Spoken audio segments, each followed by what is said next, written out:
Hello everyone.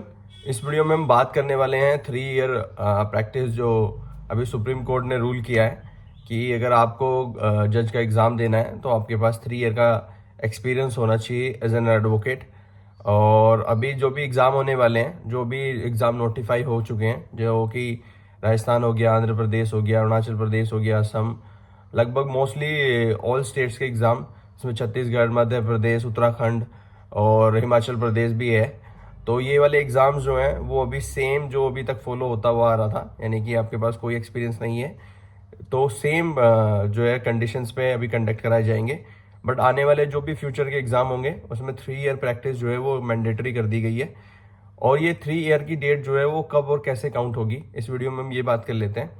देखिए, जब आपने अपनी डिग्री पास कर ली होगी या लास्ट ईयर में होंगे तो आपने जो है अपने स्टेट में, स्टेट का जो बार काउंसिल होता है उसमें आपने अप्लाई किया होगा, जो कि प्रोविजनल जिसको इनरोलमेंट कहते हैं। आपने एक टेम्परेरी आपका 1-2 साल का जो है सर्टिफिकेट आता है, उसको प्रोविजनल इनरोलमेंट कहते हैं। या कि जैसे हम उत्तराखंड से हैं तो वो आता है बार काउंसिल ऑफ नैनीताल से आता है, और तो वो प्रोविजनल होता है, वो 2 साल के लिए होता है। उसके बाद आप उसको भेजते हो, फिर वापस वो परमानेंट बन के आता है। और इसी के बिहाफ पे या इसी को करते हुए आपका जो AIB का एग्ज़ाम होता है वो भी वो उस पर भी आपका पासिंग रिजल्ट आता है। अगर आपने उसको विदाउट उस सर्टिफिकेट के अप्लाई किया है या एग्ज़ाम क्लियर कर लिया है तो AIB के जो आपको फाइनल आंसर शीट आती है या पास या फेल का रिजल्ट आता है, उसमें तो पास के बाद ब्रैकेट में अंडरटेकिंग लिखा रहता है। जब आप ये डॉक्यूमेंट सबमिट कर देते हैं तब वो जो है कम्प्लीटली पास होके आपका रिजल्ट आता है। इसी के बाद COP भी आता है। तो वो प्रोविजनल जो इनरोलमेंट होता है वो सबसे पहला स्टेप होता है। तो वो हर कोई लगभग उसको कराता ही है। तो आपने अगर ये कराया होगा तो आपका जो भी प्रैक्टिस होगा वो डेट ऑफ इनरोलमेंट से काउंट होगा। आपके पास वो सर्टिफिकेट होगा, उस पर एक डेट लिखी होगी, तो आपका एक्सपीरियंस जो है उस डेट से काउंट होगा।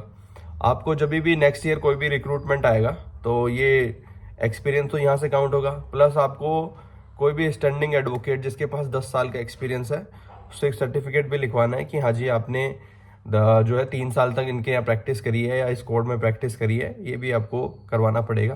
तो ये मैंडेटरी कंडीशन जो है इंक्लूड हो गई है। अब से आने वाले जो भी एग्ज़ाम होंगे, मे बी अभी तक तो लगभग मोस्टली ऑल स्टेट्स ने नोटिफाई किया है। अब जो भी 26 के बाद के जो भी एग्ज़ाम हो गया, 26 से जो भी एग्ज़ाम आएंगे उसमें सब में 3 ईयर प्रैक्टिस जो है रूल अब लग जाएगा।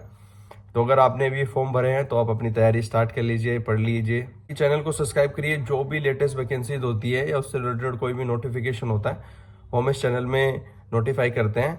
और अगर आपको कोई भी क्वेश्चन या कोई भी क्वेरी है तो आप डायरेक्टली मेरे इंस्टाग्राम पे DM कर सकते हैं या फिर यूट्यूब पे आप कमेंट भी कर सकते हैं।